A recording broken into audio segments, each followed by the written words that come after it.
à tous, merci Benoît. Donc aujourd'hui, on va parler conjoncture et résultats économiques des systèmes allaitants. On sait qu'aujourd'hui, la conjoncture a un effet quand même très important sur les résultats de vos entreprises. Et donc, c'est pour ça qu'on a voulu mettre ce sujet en avant. Donc, dans un premier temps, on va faire un petit point contexte pour parler de la hausse des prix, aussi bien des charges intrants que des produits, bien sûr, finis de vos exploitations. On va parler des conséquences que ça peut avoir sur les résultats économiques de vos exploitations. Je vais vous présenter deux simulations qu'on a fait avec l'équipe sur l'adaptation de votre système pour maintenir vos revenus dans cette conjoncture. Et ensuite, on va aborder quelques pistes de travail technique, agronomique pour toujours aller dans le sens du plus de revenus sur vos exploitations. Donc, le contexte actuel aujourd'hui, on le connaît tous. Depuis à peu près une petite dizaine de mois, le coût de production des matières agricoles augmente. Au niveau de la production de viande bovine, l'index IPAMPA depuis le milieu d'année 2021 ne cesse d'augmenter. Ceci est lié bien sûr à l'augmentation de la majorité des matières premières, le prix des céréales qui depuis la moisson 2021 augmente de semaine en semaine et voit son prix flamber régulièrement. On a exactement les mêmes remarques au niveau des tourteaux et de la protéine, puisque entre l'été 2021 et aujourd'hui, le prix du tourteau de soja a pris plus de 100 € d'augmentation. On a également remarqué l'augmentation sur la même période de tout ce qui est intrants et fertilisants pour les cultures et les prairies, puisque les cours des engrais ont été multipliés par 2 sur les 6 derniers mois. Et pour finir, la dernière charge qu'on rencontre énormément sur nos exploitations, c'est lié au carburant qui a suivi la courbe d'augmentation du marché pétrolier. Et donc, entre septembre 2021 et aujourd'hui, on a un cours du carburant qui a été multiplié par 2. Voilà. Donc, heureusement, en face de l'augmentation de ces charges, on a vu le cours de la viande également augmenter, puisque lorsqu'on regarde la courbe d'augmentation du prix du JB en classe U, on voit que cette courbe que le prix a augmenté quand même nettement sur les 6 premiers mois de l'année 2022. On a pris presque 1 € d'augmentation du prix du kilo de carcasse. On a remarqué cette même augmentation sur les vaches de réforme, puisqu'on est passé d'un kilo de carcasse de 4,31 € à 5,20 € actuellement. Donc voilà, en face des charges, le cours de la viande a nettement augmenté, ce qui a permis aussi d'équilibrer les résultats des exploitations en ce début d'année 2022. Donc en fait, derrière ces augmentations, aussi bien des charges et des produits, quel impact ça a sur le BE de vos exploitations et sur vos revenus derrière. Pour estimer ces impacts, on est parti d'un cas type, donc une exploitation moyenne qu'on retrouve dans nos adhérents bovins croissance, c'est-à-dire un système naisseur-engraisseur avec environ 60 vaches allaitantes, avec une partie d'engraissement sur les femelles. On a à peu près une quinzaine de vaches engraissées et à peu près 25 génisses engraissées, et la totalité des mâles engraissés en taurillon. Cette exploitation, c'est à peu près 90 hectares avec 15% de surface fourragère en maïs en silage et à peu près 20 hectares de culture de vent, dont 16 hectares de blé et 4 hectares de colza. Au niveau gestion du troupeau, on a un chargement assez élevé à 1,8 UGB et un âge au premier vélage de 36 mois. Donc, en fait, on a voulu vous montrer un peu les impacts qu'ont pu avoir ces augmentations de charges en faisant une hypothèse basse et en faisant une hypothèse haute. L'hypothèse basse, on a considéré que l'exploitant a géré ses apports, du moins ses achats assez rapidement dans la saison et donc a subi une augmentation mais plus faible. Et à l'inverse, en hypothèse haute, on est parti dans le principe où l'éleveur a laissé un peu de temps et donc a pris l'augmentation de toutes les matières premières au maximum. Donc quand on regarde dans notre système et dans notre cas type, on peut remarquer qu'en hypothèse basse, au niveau de tout ce qui est amendement, eh ben, l'augmentation des produits va de 60 à 80%, donc ce qui entraîne sur notre cas type une augmentation des charges liées à la fertilisation de 6 000 euros. Et dans le cas où l'exploitation ne s'était pas couverte rapidement et a pris l'augmentation de plein fouet, c'est-à-dire des augmentations liées à l'engrais de près de 130%, on voit des charges qui augmentent et qui atteignent le montant de 14 000 euros. Donc en fait, en fonction de la période d'approvisionnement en engrais, on peut voir que ces charges vont du simple au double. Dans le même temps, on a regardé ce que ça pouvait entraîner au niveau des aliments achetés. Donc au niveau des correcteurs azotés, du tourteau de soja et du tourteau de colza, pour un éleveur qui s'est couvert assez rapidement, il a vu son augmentation de charge d'à peu près 20%, donc une augmentation sur la quantité de 1 400 euros au niveau du tourteau de colza. À l'inverse, sur l'hypothèse haute, s'il s'est couvert plutôt en début d'année 2022 avec un prix du tourteau de colza soja à 530 euros, il s'est vu augmenter ses charges de 3 600 euros. Au niveau du blé qui pourrait être auto-consommé sur l'exploitation de notre cas type, eh bien, on n'a pas fait de différence entre l'hypothèse basse et l'hypothèse haute, car le blé qui ne serait pas autoconsommé pourrait être vendu. Donc, on est parti sur un prix moyen à 300 euros la tonne. Donc, ce qui fait quand même une augmentation liée à cette survente du blé de 1 920 euros. À ça, on a ajouté dans notre système l'augmentation du prix du carburant. Donc, on a calculé une consommation à peu près de 10 000 litres de fioul sur notre exploitation. Donc, dans l'hypothèse basse où l'éleveur s'est couvert assez rapidement dans la saison, on a un prix du fioul à 1,20 €, ce qui lui fait déjà une augmentation de 4 500 euros de ses charges de carburant. Et dans l'hypothèse haute où l'achat a été fait au moment où le fioul était le plus cher, à 1,65 €, ça fait une augmentation pour l'exploitation de 9 000 euros des charges liées au carburant. Pour finir sur la partie charges, on a regardé un peu comment pouvaient évoluer les frais des travaux par tiers, les frais d'entretien et mécanisation et les frais d'élevage. Donc en hypothèse basse, on est parti où les entrepreneurs agricoles ont augmenté leurs tarifs d'environ 10%. Donc pour notre cas type, ça fait une augmentation d'à peine 1 000 euros des charges liées aux travaux par tiers. Au niveau entretien et achat de petits matériels, on est parti sur une augmentation de 10%, ce qui fait une augmentation de 310 euros. Et pour les frais d'élevage, on est parti sur une augmentation de 4%. À l'inverse, pour l'hypothèse haute, on s'est dit que tout flambait, donc on augmentait largement cette part-là. Et donc là, on est parti sur 30% d'augmentation sur les travaux par tiers et sur la partie mécanisation et 8% d'augmentation au niveau des frais d'élevage et de gestion.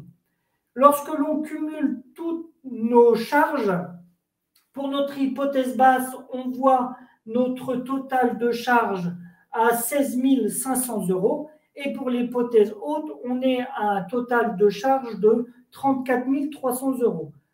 Voilà, en fait, une différence qui va presque du simple au double entre l'hypothèse basse et l'hypothèse haute. En face de ça, on a regardé un peu l'évolution des produits, puisqu'aujourd'hui, dans l'exploitation type qu'on vous a présenté, il y a des vaches de réforme, il y a des genisses de vendus, des taurillons et bien sûr des taureaux de réforme. Donc on peut voir que les produits ont quand même nettement augmenté. Alors ça, c'est des produits plutôt, des prix plutôt début d'année 2022. On a vu encore des des cours augmentés à l'heure actuelle. Donc on peut regarder, on peut voir que la voie mâle a à peu près augmenté de 30% et la voie femelle est plutôt autour de 20% dans l'augmentation des prix. Ce qui fait que sur notre cas type, on a une augmentation du produit viande de 22 000 euros. En face de ça, on a mis aussi l'augmentation liée aux cultures de vente. Donc, on est parti sur nos 16 hectares de surface en blé avec un rendement moyen à 80 quintaux. L'évolution du prix entre 2021 et 2022, on l'a augmenté de 50%, même si aujourd'hui, on voit que cette augmentation est encore plus importante, ce qui fait un produit supplémentaire de 11 500 euros. Et on a fait la même chose pour la partie colza, donc 4 hectares à 35 quintaux, ce qui nous fait une augmentation de produit de 3 500 euros. Donc, lorsque l'on cumule le total de nos produits viande plus céréales ou culture de vente, ça nous fait une augmentation de produit de presque 37 000 euros. Donc, lorsqu'on compare donc nos produits à nos charges, dans notre approche EBE, eh bien, en hypothèse basse, on est parti plutôt sur une année 2022 qui va bien se passer avec un EBE positif de 20 300 euros. Par contre, avec l'hypothèse haute, on se retrouve avec un EBE plutôt égal à l'équilibre, avec un plus de 2 500 euros. Donc derrière ça, en fait, on a voulu vous proposer 2 simulations d'adaptation du système allaitant pour voir l'effet sur votre BE et sur vos revenus.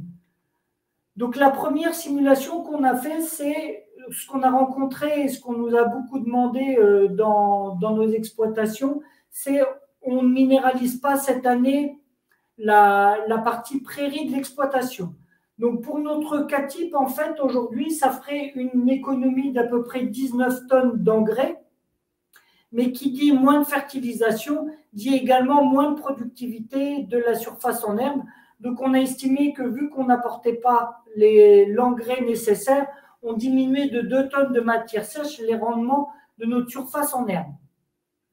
Donc qui dit diminution de la productivité des prairies, on est parti dans le cadre où on n'avait pas de stock d'avance de l'année 2021 et donc pour ne pas être obligé d'acheter de fourrage, on s'oblige à diminuer le troupeau de vaches allaitantes et donc de passer de 60 vaches à 48 vaches. Donc derrière, ça engendre également une baisse de notre nombre d'UGB. Donc derrière, ça entraîne moins de ventes de produits viande, moins de charges par contre liées à l'atelier allaitant, mais on aura également moins de fumier pour la fertilisation des cultures de vente. Donc, comment on peut vous présenter les résultats? Eh bien, on est parti en vous présentant un budget partiel avec la partie de gauche du tableau où on retrouve plutôt ce qui va venir en plus sur le résultat d'exercice et sur la partie de droite du tableau, ce qu'on va enlever de notre résultat d'exercice. Donc, on peut voir que dans cette simulation, eh bien, on n'a pas de produit en plus, mais par contre, on a des charges en moins. Donc, on gagne à peu près 13 000 euros d'engrais sur la part prairie. On gagne sur la partie concentrée achetée, vu qu'on a baissé notre cheptel. On gagne en frais d'élevage et également en frais de mécanisation liés à la récolte, vu qu'on a moins de rendement. Ce qui nous fait en charge en moins à peu près 25 000 euros de charge en moins. En face, on a bien sûr moins de produits, puisqu'on a diminué le cheptel. Donc, on a 23 000 euros de produits en moins liés à la vente d'animaux et on a 1 600 euros de primes vaches allaitantes en moins vu les 12 vaches en moins. Donc, ce qui nous fait aujourd'hui, dans cette simulation, un bilan égal, c'est-à-dire peu d'intérêt économique de ne pas fertiliser ces prairies cette année. C'est sûrement prendre le risque de se déconnecter d'un marché porteur de la viande actuellement, puisque on s'en rend bien compte, la viande est recherchée par les acheteurs et les abatteurs. Et c'est aussi prendre le risque avec les conditions climatiques de ne pas faire les stocks nécessaires pour l'hiver prochain. Donc l'intérêt est vraiment, il y a vraiment peu d'intérêt de partir dans cette simulation de ne pas fertiliser les prairies. La deuxième simulation, c'est c'est la simulation que beaucoup de producteurs allaitants aussi se sont posé la question, c'est je diminue mon nombre de vaches allaitantes pour produire plus de céréales. Donc l'hypothèse retenue, c'est on diminue de 12 vaches notre troupeau allaitant, donc ça pour pouvoir comparer à notre simulation d'avant.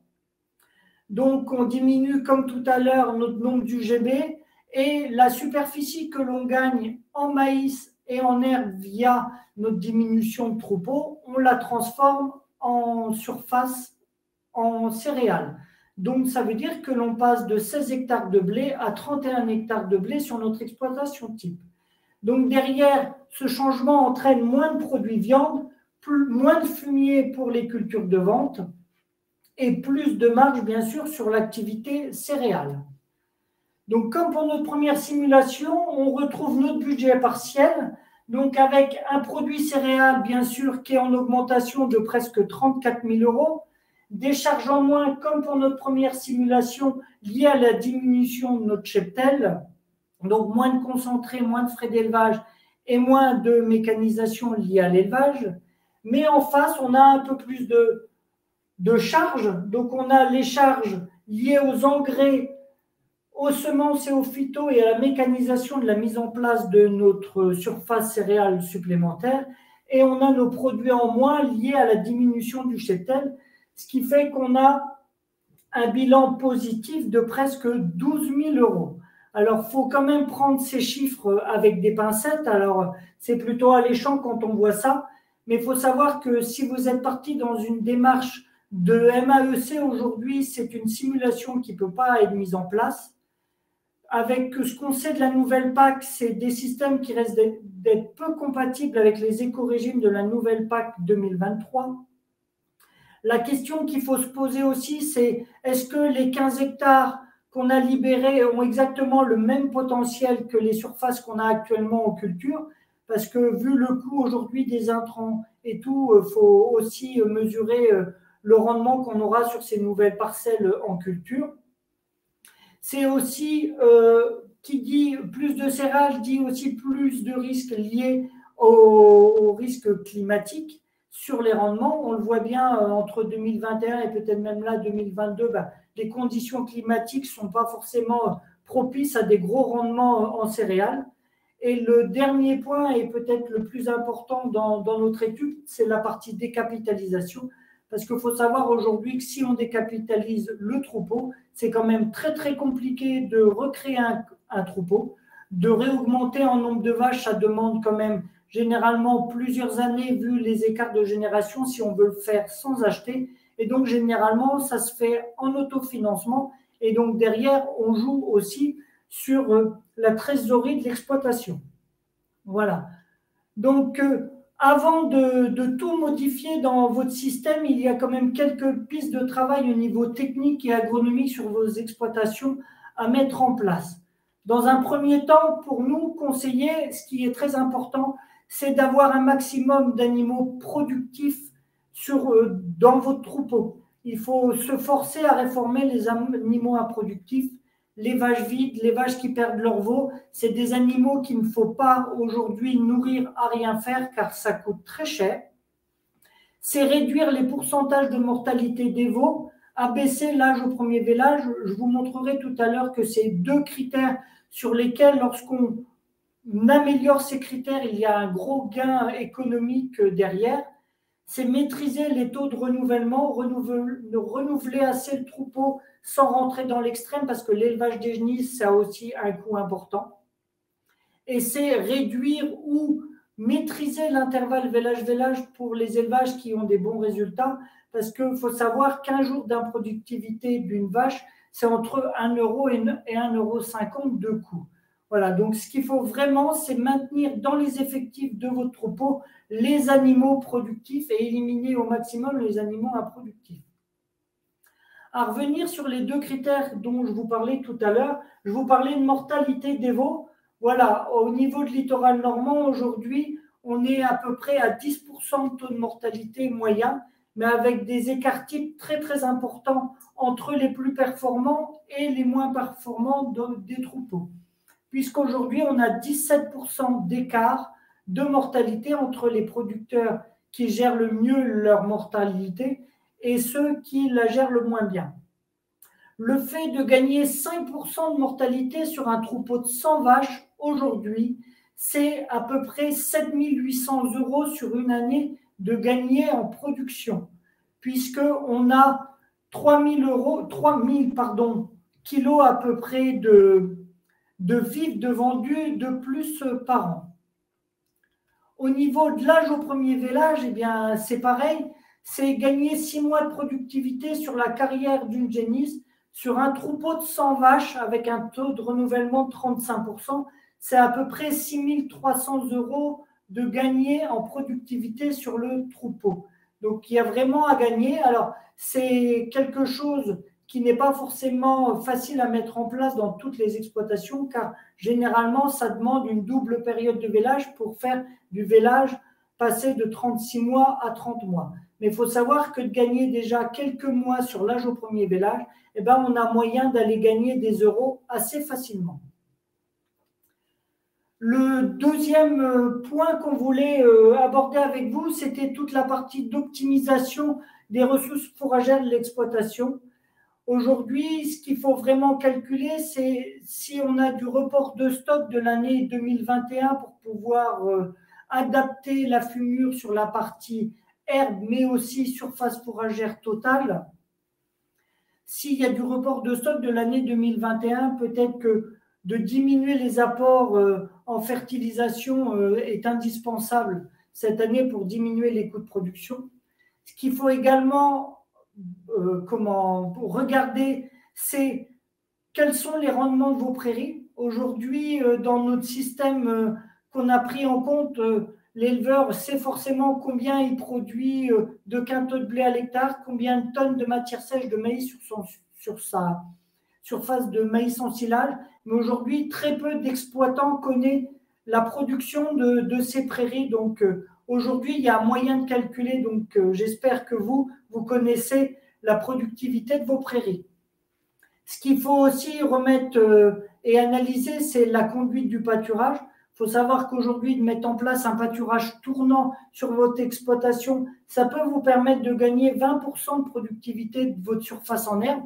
Donc, ce qui est quand même super important. Alors, si vous ne voulez pas augmenter le troupeau, vous pouvez gagner comme ça en autonomie si vous achetez du fourrage. Et si vous êtes déjà autosuffisant, ça permet d'avoir un produit supplémentaire en vendant du fourrage.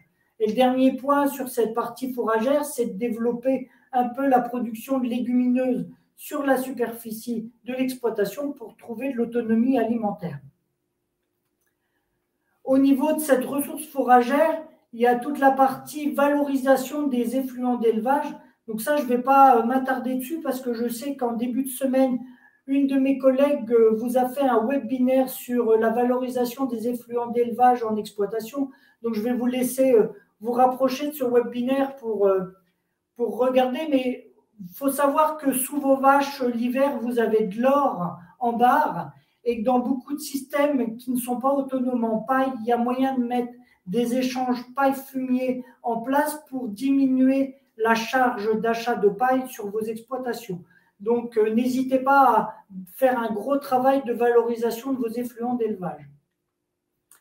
Le dernier point technique, c'est la gestion de vos concentrés et la chasse au gaspillage. C'est vrai qu'en plus, cette année, que le cours des concentrés est quand même en train de flamber, il ne faut pas hésiter à étalonner vos outils de distribution. Se poser la question si la complémentation des veaux sous les mers est indispensable. Est-ce qu'il faut la maintenir à volonté ou peut-être la réguler et la gérer? Est-ce qu'il faut complémenter les mâles et les femelles? Est-ce qu'il y a vraiment un intérêt à complémenter les femelles une année comme cette année où les concentrés sont très chers, alors qu'on sait qu'elles ont du temps pour rattraper et faire de la croissance compensatrice? Ce qu'on vous propose aussi, c'est d'utiliser en priorité vos concentrés fermiers, même si les céréales sont chères. Il faut savoir que ça vous coûtera moins cher de distribuer de la céréale que d'acheter de l'aliment du commerce.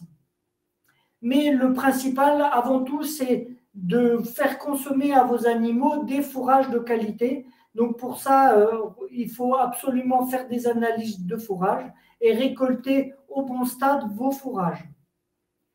Et pareil pour la partie protéines, préférez l'utilisation de matières premières type tourteau de soja ou tourteau de colza, ou même des coproduits aujourd'hui riches en protéines pour équilibrer vos rations, plutôt que d'acheter des aliments du commerce qui coûteront toujours plus cher que les matières premières. Mais de toute façon, dans tous les cas, il faut vous obliger à faire des analyses de fourrage, à calculer des rations au plus proche des valeurs de fourrage que vous avez et d'adapter vos complémentations aux besoins en fonction des qualités de vos fourrages. Mais là, l'équipe Bovin Croissance est là pour vous aider. Le dernier point qu'on a voulu aborder, c'est l'autonomie en protéines. Donc là, pareil, il y a eu un webinaire en début de semaine fait par 2 de mes collègues sur l'intérêt de l'autonomie en protéines en élevage. Voilà, donc il y a plusieurs points à regarder autour de cette autonomie en protéines. Il y a l'impact économique que ça peut avoir, l'impact sur votre travail, parce que c'est vrai qu'en Normandie, pour produire de la protéine, généralement, c'est sous forme de fourrage. Donc ça a un impact quand même sur la charge de travail. Ça a un impact plutôt positif au niveau du marketing et par rapport aux consommateurs. Donc pour ceux qui ont des démarches qualité dans la commercialisation de leurs produits ou qui font de la vente directe, c'est vrai que c'est un plus de pouvoir dire qu'on autoproduit tout sur son exploitation. Ça a un impact bien sûr environnemental par rapport à la diminution des intrants sur l'exploitation, sur votre impact carbone, on le regarde bien, on le voit bien quand on fait les bilans carbone dans vos exploitations. Et on peut aussi regarder s'il y a un impact technique sur les performances des animaux et si ça engendre derrière un chargement en baisse ou pas sur l'exploitation. Voilà. Donc, pour moi, ce qu'il y a à retenir de cette présentation, c'est qu'il faut garder la tête froide. Ne baissez pas la tête et foncez pas. Posez-vous autour d'une table et prenez du recul. Calculez l'efficacité économique de votre système.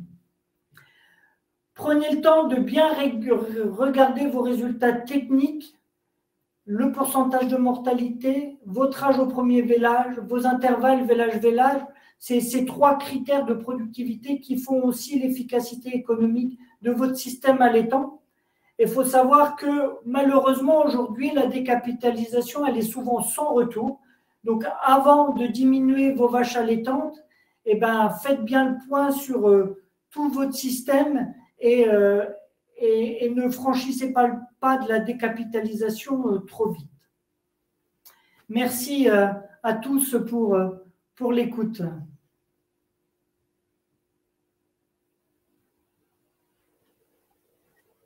Eh bien, défi relevé. Merci, Vincent, pour cette belle prestation, pour cette dernière. Alors, évidemment, vous pouvez retrouver cette intervention en replay. 2 possibilités. Allez sur la chaîne YouTube de Littoral Normand. Et puis, le lien que vous allez recevoir à l'issue de cette conférence, comme ça, vous l'aurez directement. Donc, les vidéos seront mises, je pense, toutes les vidéos seront mises dans la journée, évidemment. Des petites questions, Vincent? Donc, j'ai fait le tri, hein, j'ai pris les plus faciles. D'accord. Je suis prêt à répondre même aux difficiles. Très bien. Alors, donc, l'indice, tu as parlé de l'indice IPAMPA, c'est quoi? Donc, l'indice IPAMPA, c'est un indice qui est calculé sur toutes les productions agricoles.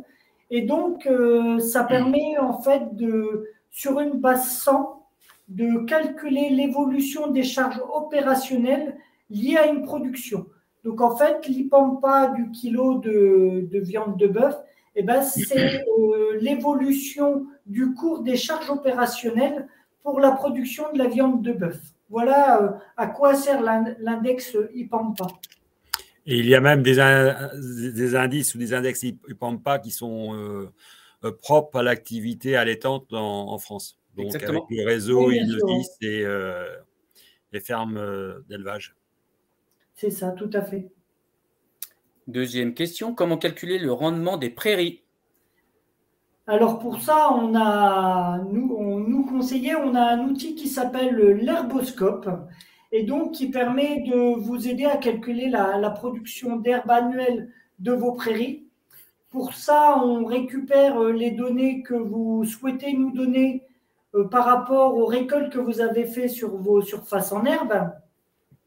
Et à ça, on ajoute la quantité d'herbe pâturée consommée par le troupeau allaitant sur la surface en herbe que vous avez donnée aux vaches à pâturer. Donc ça, nous, on a des valeurs de quantité d'herbe consommée. Et donc, le cumul de la récolte plus l'herbe pâturée nous permet de vous calculer un rendement de vos surfaces en herbe. Et on se rend compte que lorsque le pâturage est vraiment bien géré, on est capable de produire sur un hectare d'herbe presque autant de camelote que sur un hectare de maïs en silage. Très bien, merci pour cette réponse complète. Dernière question. Faut-il engraisser ses broutards pour un naisseur? Ah, ça, c'est une question aussi qui nous est beaucoup posée en ce moment, vu la conjoncture du jeune bovin qui est en augmentation continue. Alors, c'est une réponse qu'on ne peut pas donner comme ça à la hâte parce que c'est très lié quand même au système d'exploitation. Ça demande bien sûr du stock fourrager, ça demande de la place dans les bâtiments l'hiver, ça demande beaucoup d'études autour du système d'exploitation. Donc, pour l'éleveur qui se poserait cette question, ce qu'on propose, c'est d'aborder ça avec du recul et de faire une estimation et une étude économique pour voir si c'est faisable de mettre en place, parce que c'est vrai qu'il y a quand même des enjeux assez importants, donc aussi bien techniques mais agronomiques, parce que qui dit plus d'animaux sur l'exploitation dit aussi plus d'effluents d'élevage. Donc derrière, il faut avoir la superficie suffisante pour les épandre, ou alors trouver une solution si on est déjà limité de ce côté-là pour s'en faire débarrasser. Donc voilà, il y a vraiment une étude à mettre en place de ce côté-là et on ne peut pas répondre comme ça à la hâte sur ce type de questions. Mais c'est vrai que c'est une question qu'on nous pose beaucoup en ce moment. Une autre question de François. N'y a-t-il pas à gagner à raccourcir un peu la durée de finition dans la mesure où elle est onéreuse? Peut-être et surtout sur les femelles, car le prix de bonnes vaches n'a pas évolué dans les mêmes proportions que celui des mauvaises. Alors, très bonne question. Après, tout dépend du coût d'engraissement de chaque éleveur, voilà, et de la valorisation derrière. Mais c'est vrai que quelqu'un qui aurait tendance à engraisser les animaux avec des rations assez riches en concentré, eh ben, c'est quelque chose vraiment à mesurer, surtout si les animaux sont vendus dans le marché conventionnel, parce que c'est vrai que quand on regarde l'évolution des cours, eh ben, plus les animaux sont bien classés, moins l'augmentation a été flagrante au niveau du cours du kilo de carcasse. Donc, c'est pareil, il y a des points à regarder et à mesurer. Est-ce qu'il faut diminuer les durées d'engraissement ou diminuer les coûts d'engraissement? Voilà, c'est l'étude à faire en fonction toujours de la capacité alimentaire qu'ont l'élevage, les stocks de fourrage et tout ça, et avec quoi l'éleveur engraisse ses animaux.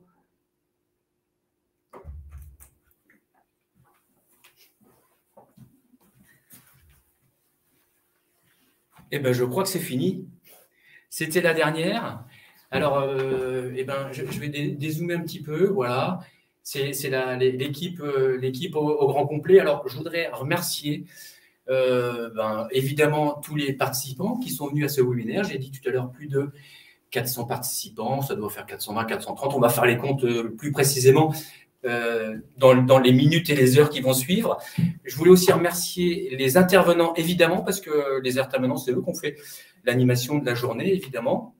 Et puis, évidemment, le service COP, Aurélie, qui m'a beaucoup accompagné tout au long de cette semaine, même avant. Je pense aussi à Catherine, à Arnaud. Il y a beaucoup de travail de communication sur les vidéos qu'on a postées en teasing aussi, par exemple. Et puis aussi les présidents qui se sont mobilisés toute la semaine, chacun à leur tour. Merci à eux. Donc voilà, c'est un vrai travail d'équipe. On est content que ça se termine. On espère que, évidemment, on vous revoir l'année prochaine encore plus nombreux. Voilà, ça a été un réel plaisir de passer la semaine avec vous. Je crois qu'on peut clôturer. On avait commencé avec Vincent sur la vidéo teasing et on finit avec lui. Donc, c'est plutôt cool. Très bien. Merci à vous tous.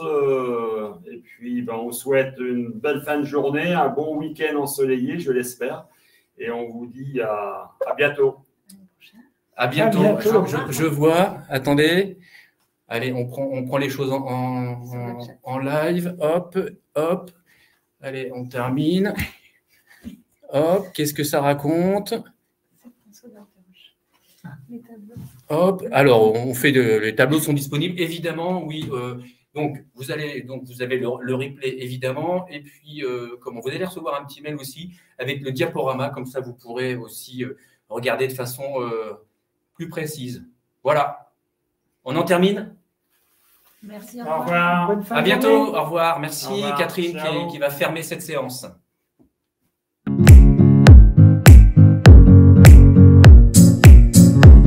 Merci d'avoir regardé cette vidéo. Si vous souhaitez en découvrir plus, abonnez-vous sur notre site. Vous lâchez un petit pouce bleu. À bientôt.